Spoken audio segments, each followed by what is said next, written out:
Hello नमस्कार, स्वागत है आपका फिर से हमारे यूट्यूब चैनल पे। आज की इस वीडियो पे हम के बारे में तो ध्यान से सुनिएगा इस चैप्टर के बारे में। और अगर आप पहली बार हमारे चैनल पे आए हैं तो सब्सक्राइब करें, इस वीडियो को लाइक करें और ज्यादा से ज्यादा इस वीडियो को शेयर करें। चैप्टर 78 में उस दुनिया में आऊंगी।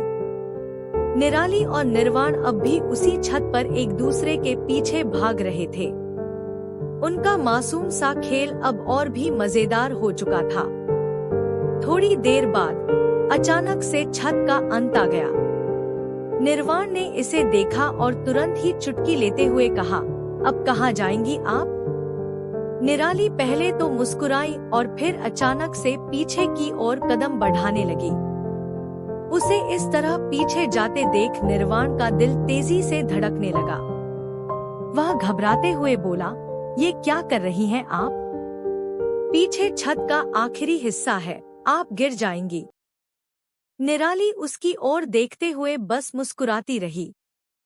वह वहीं रुक गई, लेकिन अब भी वह बहुत ही क्रूशियल जगह पर खड़ी थी। छत की रेलिंग बहुत ऊंची नहीं थी और उसका संतुलन बिगड़ सकता था। यह देख निर्वाण तेजी से आगे बढ़ा और उसे अपने सीने से लगा लिया, जैसे उसे किसी भी खतरे से बचाना चाहता हो। निर्वाण ने प्यार भरे लहजे में उससे शिकायत की, क्या कर रही हैं आप? अगर आपको कुछ हो गया तो हमारा क्या होगा? निराली ने उसकी आंखों में देखते हुए शांत स्वर में पूछा, क्या होगा आपका? निर्वाण ने उसकी बात सुनकर थोड़ा शरारती अंदाज में कहा, हमने सोचा था आप भी उन टिपिकल बीवियों की तरह बोलेंगी। ऐसा नहीं बोलते। उसने मजाकिया तरीके से निराली के मुंह पर हाथ रख दिया, मानो उसकी नकल कर रहा हो। इस पर निराली मुस्कुराई और गहराई से बोलने लगी, लेकिन मौत एक सच है जिसे सच देखने वाले लोग झुठला नहीं सकते। और जिंदगी एक भ्रम है, एक सुखद भ्रम। उस भ्रम में रहने वाले लोग ही मौत से डरते हैं। निर्वाण उसकी गहरी बातों से थोड़ा गंभीर हो गया। वह उसके गालों को अपने हाथों से प्यार से सहलाते हुए धीमे से पूछता है, तो आपको मौत से डर नहीं लगता? निराली ने बिना एक पल गवाए जवाब दिया, बिल्कुल भी नहीं। निर्वाण ने अब और गंभीर होकर दूसरा सवाल किया, और अगर कल मैं ना रहूं तो? इस सवाल पर निराली ने निर्वाण के चेहरे को अपने दोनों हाथों में थामा और उसकी आंखों में गहराई से देखते हुए जवाब दिया, तो मैं तुम्हें ढूंढने आऊंगी। उस दुनिया में आऊंगी जहां तुम हो। उस गली में, उस शहर में तुम्हारा ठिकाना ढूंढ लूंगी। उस शरीर को तलाश लूंगी जिसमें तुम्हारी आत्मा बसी हो। उन धड़कनों को सुन लूंगी जहां तुम धड़कते हो। मैं हर जगह खोज लूंगी तुम्हें, क्योंकि मेरे हो और हमेशा रहोगे। उसके शब्द निर्वाण के दिल में गहरे उतर गए। वह कुछ पल के लिए निराली की बातों से स्तब्ध रह गया। उसके शब्दों में एक दृढ़ आत्मविश्वास और प्यार का अटूट बंधन झलक रहा था। उसकी हर बात में एक अजीब सच्चाई थी, जैसे वह सचमुच उसके लिए किसी भी हद तक जाने को तैयार हो। उसकी आंखों में एक चमक थी और उसके चेहरे पर चांद की रोशनी पड़ रही थी, लेकिन उस रोशनी से भी ज्यादा तेज उसकी आंखों और उसके शब्दों का प्रभाव था, जैसे वह किसी अपने से मिल चुकी हो। माहौल अब पूरी तरह से शांत था, लेकिन इस शांति में भी एक गहरी समझदारी और प्यार की बात चल रही थी। आसमान में चांद अपनी पूरी शान से चमक रहा था और उसके चारों ओर तारे टिमटिमा रहे थे। हवाओं में हल्की ठंडक थी, लेकिन उनके बीच एक अनकहा गर्माहट महसूस हो रही थी, जैसे यह पल उनका अपना था, जिसमें कोई और जगह नहीं थी, बस वह और उनकी बातें। निर्वाण निराली को लेकर छत के बाजू में बने कमरे में लेकर आता है। कमरे के अंदर एक खूबसूरत सी साग की टेबल रखी हुई थी। उसके पास एक आरामदायक आर्म चेयर रखी हुई थी। एक सिंगल प्लेन बेड था जो शायद जो लकड़ियों और हाथों की कारीगरी से बुना गया था। कमरा पारंपरिक नक्काशी से सजा हुआ होता है। और एक छोटा सा अलमेरा भी रखा होता है। उसके पास एक आईना लगा होता है। उसके पास एक दो ड्रॉवर। निर्वाण निराली को उस अलमेरा के पास ले जाता है, उसके पास जाता है और उसे एक उस ड्रॉवर के सामने वाले मेज पर बिठा देता है। निराली शांति से उसे निहार रही थी। वो उसको ऐसे देख रही थी जैसे वो किसी तस्वीर को देखकर अपने आँखों में बसा लेना चाहती हो, लेकिन उसकी आँखों में गहराई और शांति ऐसी थी जैसे वो उसे हमेशा हमेशा के लिए कैद कर लेना चाहती हो।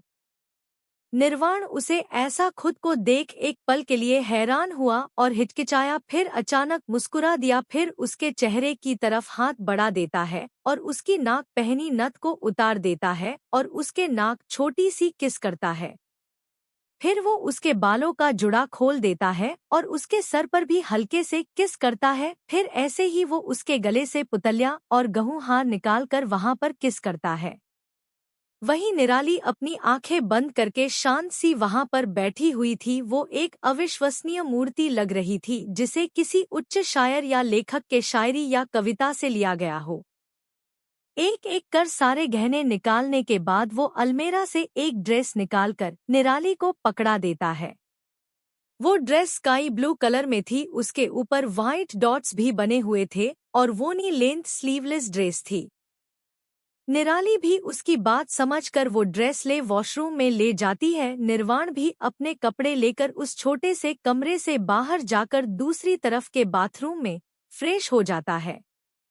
थोड़ी देर बाद निराली बाहर आती है और इधर उधर देखने लगती है। तभी उसके कानों में आवाज आती है, किसे ढूंढ रही हो? गाइस सॉरी, मैं 3 दिन तक आपको कोई चैप्टर नहीं दे सकी क्योंकि मैं अचानक कोई टेक्निकल इशू हो गया था और मेरी एग्जाम्स भी आने वाली है, सो प्लीज मुझे सपोर्ट करे। और सा एमजेची। लेखक की नोट। प्रिय पाठकों, मुझे खुशी है कि मैं आपको Revenge the Tale of Love से मिलवा रही हूँ, जो मेरे एक बहुत ही प्रतिभाशाली दोस्त द्वारा लिखा गया उपन्यास है। यह कहानी उनके कहानी कहने के जुनून और उनकी लेखनी की खूबसूरती का प्रमाण है। Revenge the Tale of Love एक मोहक प्रेम कहानी है जो प्रेम, धोखा और मुक्ति के विषयों की खोज करती है। इस उपन्यास में आयशा की कहानी है, जो अपने प्रेमी और सबसे अच्छे दोस्त द्वारा धोखा दिए जाने के बाद अतीत में लौटकर प्रतिशोध लेने का मौका पाती है। इस प्रतिशोध की राह पर उसकी मुलाकात राज से होती है, जो एक सफल व्यवसायी है और वर्षों से उससे चुपचाप प्यार करता है।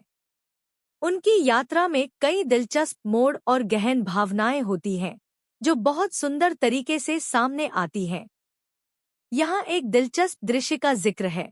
आयशा की पहली मुलाकात राज से एक शांत समुद्र तट पर होती है, जहाँ वह अपने पुराने दर्द से उबरने की कोशिश कर रही होती है। राज, एक शांत और आकर्षक व्यक्ति, उसकी ओर बढ़ता है और उनकी बातचीत एक अनकही कनेक्शन को जन्म देती है। यह खास पल उनकी कहानी की शुरुआत करता है और रोमांस और रहस्य के नए स्तर जोड़ता है। कृपया इस रोमांचक उपन्यास को पढ़ें और मेरे दोस्त के शानदार काम को समर्थन दें। आपकी मदद और समर्थन इस खूबसूरत कहानी को लोगों तक पहुंचाने में महत्वपूर्ण होंगे। धन्यवाद और शुभकामनाएं। चैप्टर 79, कियारा और कैथरीन। निर्वाण की आवाज सुन निराली हैरानी से उस तरफ देखती है और मुस्कुराते हुए ना में सिर हिला देती है। उसकी मुस्कान देखकर नील कहीं खो जाता है, फिर अचानक से आगे बढ़कर निराली को गले लगा लेता है, जिससे पहले से निराली हैरान हो जाती है, पर फिर जल्दी से वो भी उसे बाहों में भर लेती है। निर्वाण निराली से उसे बाहों में कसते हुए कहता है, ये मेरी जिंदगी का सबसे खूबसूरत दिन था। जिस पर निराली भी हामी भरते हुए कहती है, मेरा भी। तभी अचानक निर्वाण उसे बाहों में उठा लेता है और बेड पे ले जाके सुला देता है। एक चेयर लेकर उसके पास बैठ जाता है और उसके आंखों पे हाथ रखकर थपथपाने लग जाता है। उसको खुद को बच्चों की ट्रीट करता देख निराली हैरान हो जाती है और फिर मुस्कुराते हुए सोने की कोशिश करती है। थोड़ी देर बाद उसकी आंखें लग जाती है। वहीं निर्वाण को जब ये एहसास होता है तो वो अपना हाथ हटाकर उसे निहारने लगता है और उसे निहारते हुए ही पता नहीं रात के किस पहर उसकी आंख लग जाती है। दूसरी तरफ अमेरिका, दो लड़कियां एक टेबल पर आमने सामने बैठी हुई थी। दोनों ही दिखने में काफी खूबसूरत पर खतरनाक लग रही थी। एक ने एक ब्लैक कलर की लॉन्ग लेदर से बनी ड्रेस पहनी हुई थी, उसके बाल लाल रंग के थे, उसकी आंखें भी कत्थई थी, तो दूसरी ने पर्पल कलर का बॉडी हागिंग ड्रेस और उस लड़की के हाथ में एक सिगरेट थी। वो अभी तक जलाई नहीं थी बल्कि वह उस सिगरेट को ध्यान से देखते हुए उससे खेल रही थी। ब्लैक ड्रेस वाली लड़की ने सामने वाली लड़की से उस सिगरेट को लेते हुए पूछा, तुम क्या सोच रही हो? फिर भी उस लड़की तरफ से कोई जवाब नहीं आता तो फिर से सवाल करती है, कैथरीन तुम सुन भी रही हो? हाँ। कैथरीन आलसाई हुई आवाज में सिर्फ एक शब्द में जवाब देती है। जिस पर वो ब्लैक ड्रेस वाली लड़की फिर से पूछती है, तो क्या सोचा है? जिस पर कैथरीन हाँ में सिर हिलाते हुए कहती है, अगले महीने ने एक डील इंडिया में होने वाली है और हम तभी इंडिया जा रहे हैं, क्या ये ठीक है मायरा? जिस पर वो लड़की थोड़ा नाखुश होते हुए कहती है, क्या हम थोड़ा पहले नहीं जा सकते हैं? जिस पर कैथरीन एक शब्द में जवाब देती है, नहीं। जिस पर कियारा वहां से उठकर चली जाती है। उसे इस तरह से नाराज होते हुए जाते देख कैथरीन भी उसके पीछे चली जाती है। वहीं दूसरी तरफ भार्गव मेंशन में एक एक बाद एक कार आ रही थी। जब कार का दरवाजा खुला, एक तरफ से एक जवान लड़का उतरा तो दूसरी तरफ से एक मिडिल एज आदमी उतारा। उन्हें देख गाइस ने उन्हें सैल्यूट किया और उनका स्वागत किया। अंदर सारा परिवार, जिनमें बस बच्चे घर पर नहीं थे, सब खड़े होकर उनका इंतजार कर रहे थे। गीतांजलि जी के हाथ में आरती की थाल थी, जिस थाल से उन्होंने अंदर आए आलोक जी और उनके बेटे राज की आरती उतारी और उन्हें अंदर लेकर आए। वो सब सोफे पर बैठ गए। नौकर उनके लिए चाय नाश्ता लेकर आ गए और उन्हें सर्व किया। वही उन लोगों में यहाँ वहाँ की बातें चल रही थी। तभी आलोक जी बोले, ये बच्चे कहीं नहीं दिख रहे हैं? जिस पर दादाजी ने जवाब देते हुए कहा, वो सब एक वेकेशन पर गए हैं। जिस पर आलोक जी मुस्कुराते हुए कहते हैं, ओ अच्छा है, बच्चों को एंजॉय करना चाहिए, सारिका भी गई हुई है क्या नहीं? जिस पर गीतांजलि जी जवाब देते हुए कहती है, नहीं, वो तो अपने कॉलेज। और फिर से सवाल करती है, कैथरीन तुम सुन भी रही हो? हाँ। कैथरीन आलसाई हुई आवाज में सिर्फ एक शब्द में जवाब देती है। जिस पर वो ब्लैक ड्रेस वाली लड़की फिर से पूछती है, तो क्या सोचा है? जिस पर कैथरीन हाँ में सिर हिलाते हुए कहती है, अगले महीने ने एक डील इंडिया में होने वाली है और हम तभी इंडिया जा रहे हैं, क्या ये ठीक है मायरा? जिस पर वो लड़की थोड़ा नाखुश होते हुए कहती है, क्या हम थोड़ा पहले नहीं जा सकते हैं? जिस पर कैथरीन एक शब्द में जवाब देती है, नहीं। जिस पर कियारा वहां से उठकर चली जाती है। उसे इस तरह से नाराज होते हुए जाते देख कैथरीन भी उसके पीछे चली जाती है। वहीं दूसरी तरफ भार्गव मेंशन में एक एक बाद एक कार आ रही थी। जब कार का दरवाजा खुला, एक तरफ से एक जवान लड़का उतरा तो दूसरी तरफ से एक मिडिल एज आदमी उतारा। उन्हें देख गार्ड्स ने उन्हें सैल्यूट किया और उनका स्वागत किया। अंदर सारा परिवार, जिनमें बस बच्चे घर पर नहीं थे, सब खड़े होकर उनका इंतजार कर रहे थे। गीतांजलि जी के हाथ में आरती की थाल थी, जिस थाल से उन्होंने अंदर आए आलोक जी और उनके बेटे राज की आरती उतारी और उन्हें अंदर लेकर आए। वो सब सोफे पर बैठ गए। नौकर उनके लिए चाय नाश्ता लेकर आ गए और उन्हें सर्व किया। वही उन लोगों में यहाँ वहाँ की बातें चल रही थी। तभी आलोक जी बोले, ये बच्चे कहीं नहीं दिख रहे हैं? जिस पर दादाजी ने जवाब देते हुए कहा, वो सब एक वेकेशन पर गए हैं। जिस पर आलोक जी मुस्कुराते हुए कहते हैं, ओ अच्छा है, बच्चों को एंजॉय करना चाहिए, सारिका भी गई हुई है क्या नहीं? जिस पर गीतांजलि जी जवाब देते हुए कहती है, नहीं, वो तो अपने कॉलेज। और अपने दोस्तों के साथ शॉपिंग में बिजी है, वहीं बाकी बच्चों का कल से मास्टर्स चालू होगा। उसकी बात पर आलोक जी सहमत होते हुए कहते, ये बात भी सही है, पढ़ाई जरूरी है। वैसे तो राज का भी अभी मास्टर्स शुरू हुआ है, लेकिन इसकी दादी की तबीयत ठीक नहीं रहती, इसलिए इसकी शादी की रट लगाए बैठी है। लेकिन इसमें किया भी क्या जा सकता है, माँ है, आखिर माँ को मना नहीं कर सकते हैं ना। उनकी बात कहाँ से कहाँ जा रही थी, इसलिए सब शांत रहे, लेकिन उनकी बातों से बहुत सारी बातें या यूं कहे इरादे बेपर्दा हो रहे थे। तभी बाहर से कुछ आवाज आई तो उन्होंने पाया कि अर्थव, अयान, अहीर और आहान घर आ चुके थे और उनके साथ नील भी था। वहीं दूसरी तरफ भार्गव मेंशन में एक एक करके कारें आने लगी। जब एक कार का दरवाजा खुला तो एक तरफ से एक जवान लड़का उतरा और दूसरी तरफ से एक मिडिल एज आदमी। उन्हें देखते ही गार्ड्स ने उन्हें सैल्यूट किया और बड़े आदर से स्वागत किया।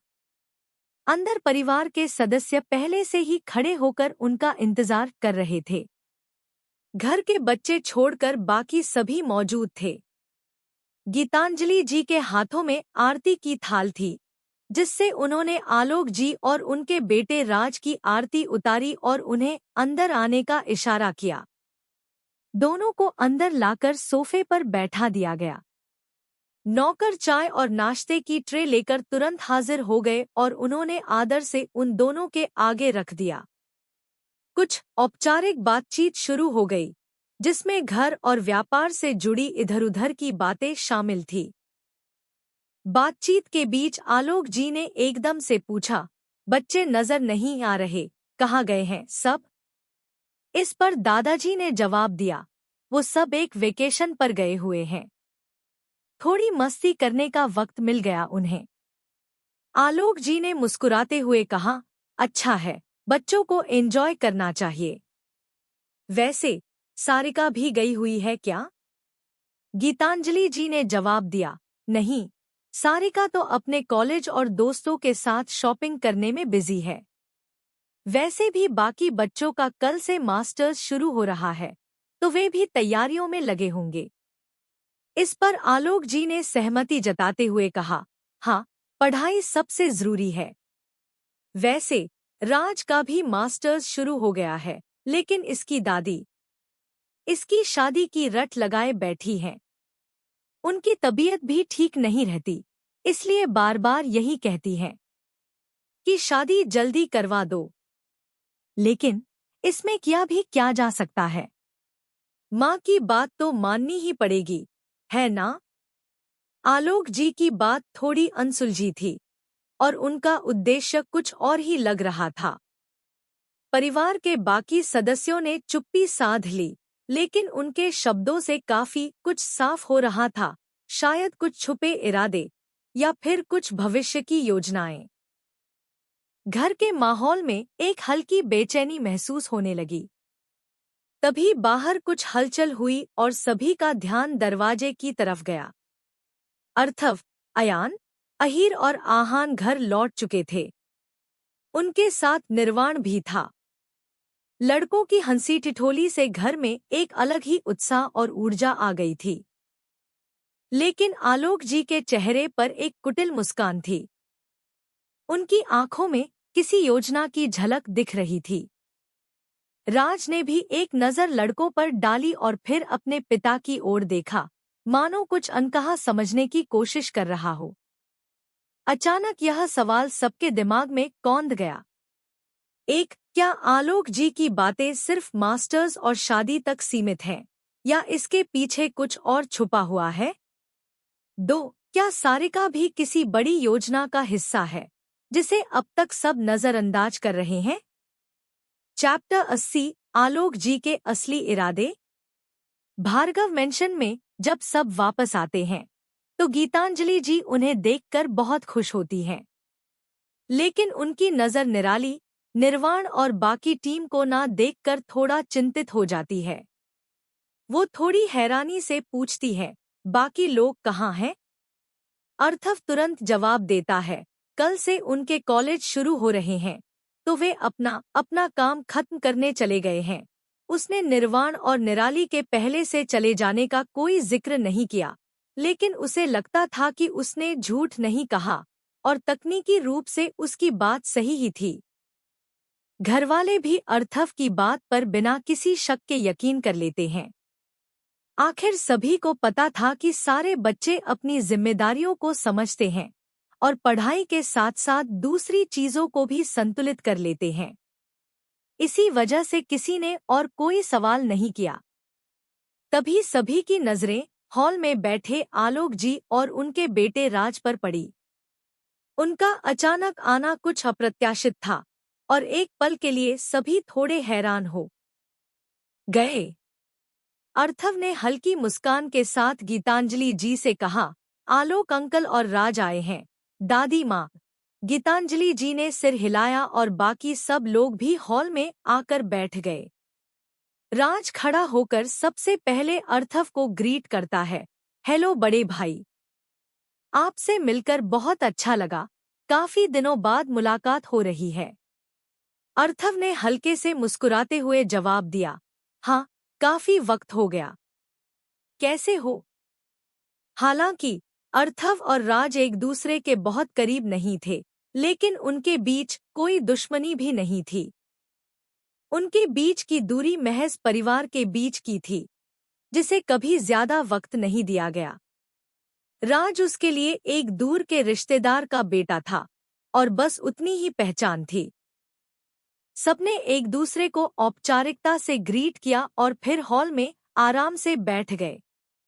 नौकर जल्दी ही सबके लिए पानी, चाय और कॉफी लेकर आए। अधिकतर लोगों ने कॉफी को चुना, जबकि आहान ने हमेशा की तरह अपनी पसंदीदा चाय मंगाई। कुछ देर बाद सभी ने अपनी अपनी कॉफी खत्म की और फ्रेश होने के लिए अपने अपने कमरों में चले गए। उनके जाने के बाद भी घर में बातचीत चलती रही, हल्की फुल्की बातें जिनमें कोई गंभीरता नहीं थी।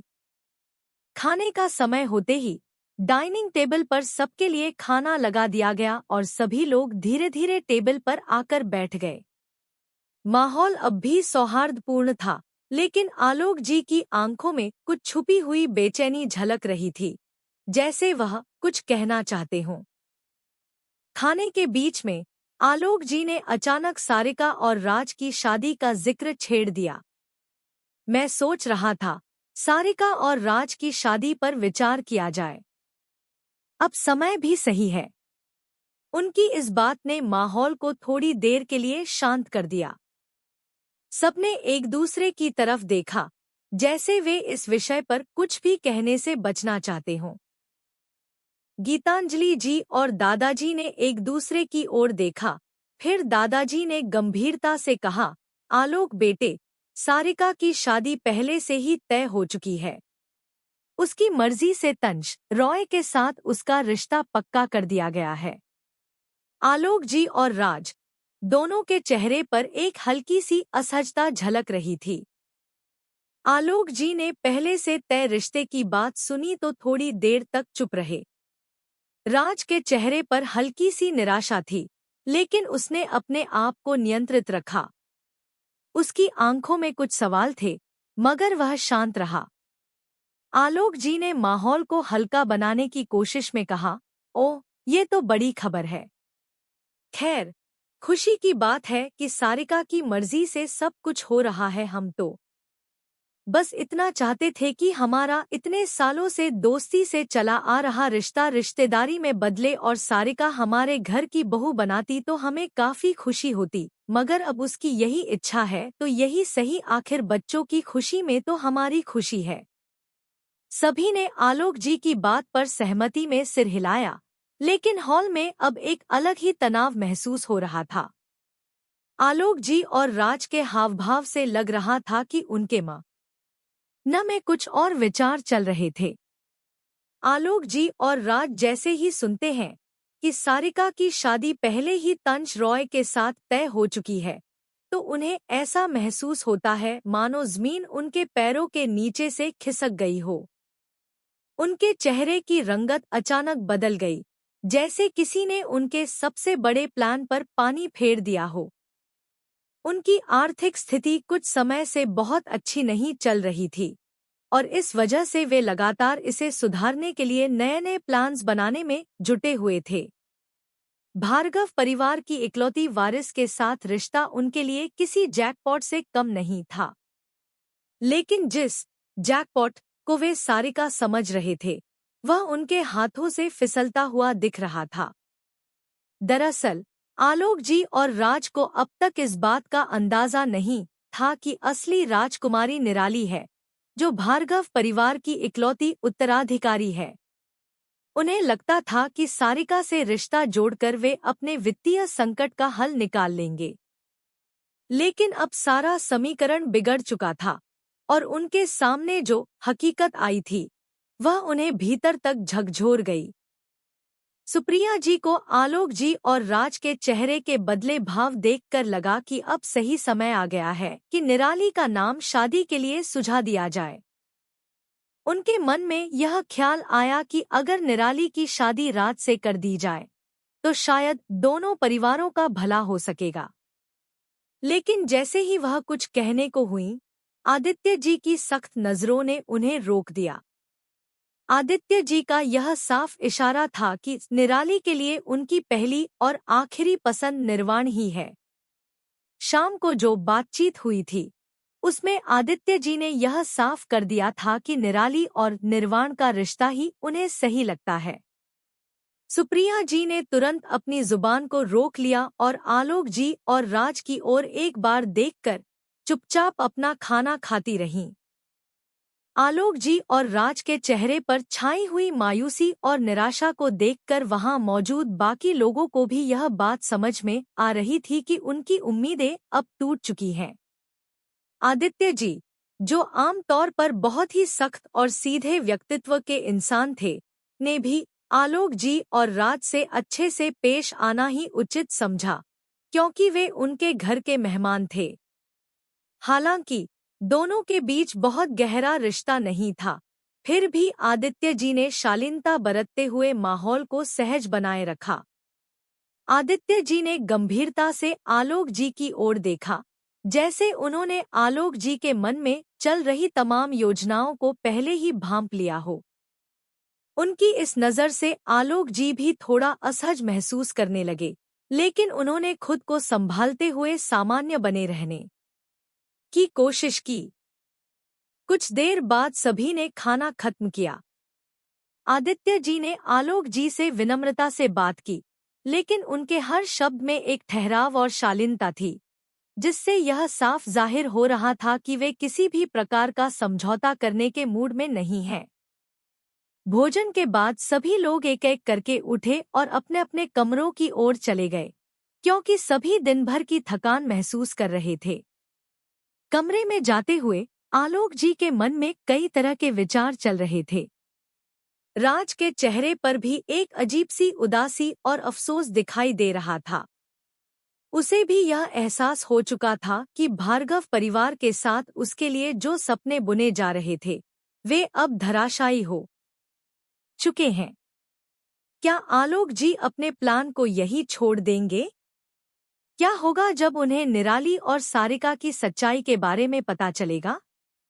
गाइस, मैं अपना बेस्ट ट्राई करूंगी एपिसोड अपलोड करने के लिए। मेरी एग्जाम्स खत्म होने के बाद फिर से डेली एपिसोड्स चालू हो जाएंगे। बाकी सब आप लोगों के सपोर्ट पर डिपेंड करता है।